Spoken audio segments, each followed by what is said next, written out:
Alors, bonjour à tous les amis, heureux de vous retrouver en ce 25 novembre 2020, 15h35 heure du Québec. Toujours à la recherche de nouvelles inusitées, surprenantes, stupéfiantes et épeurantes comme celle-là. Ben, je vous ai trouvé quelque chose.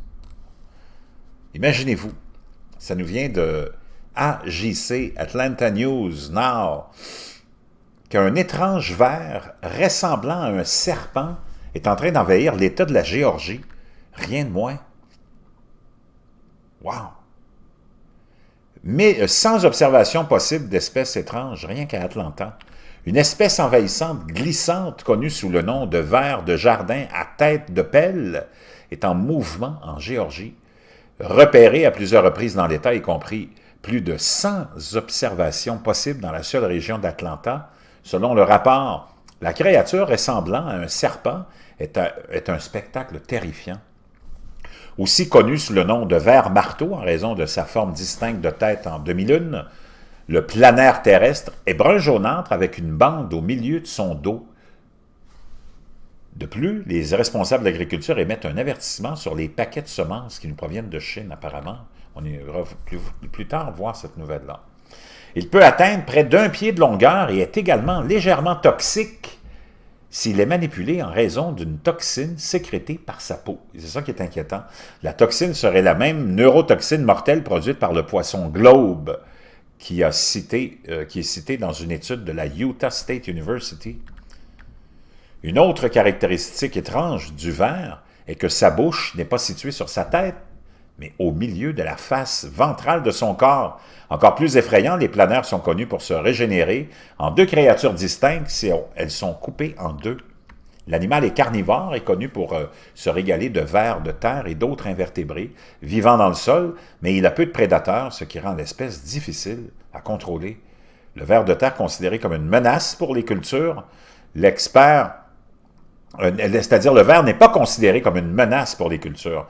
L'expert agricole de l'Université de Géorgie, James Murphy, a confirmé les récentes observations dans l'État, tandis que le service de réseau national iNaturalist a signalé de nombre inquiétant de cas à Atlanta, selon les rapports.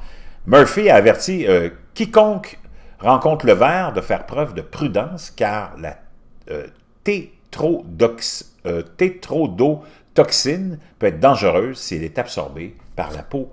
Les experts disent que l'espèce est aux États-Unis depuis près d'1 siècle, apparaissant pour la première fois dans les États du Nord-Est. On pense que l'espèce a migré vers les États-Unis à travers le sol végétal.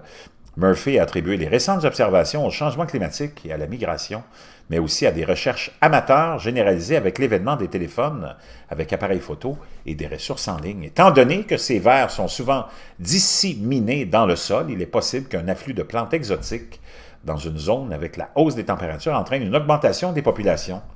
Je ne pense pas qu'il soit nécessaire de sonner l'alarme pour l'instant, a déclaré Murphy. Je pense qu'il est prudent d'encourager les gens à continuer de signaler les observations aux autorités, telles que le Center for Invasive Species and Ecosystem Health, le département d'agriculture de Géorgie ou la USDA, Service d'inspection de la santé animale et végétale, afin que nous puissions survivre la propagation. Donc, imaginez-vous un ver complètement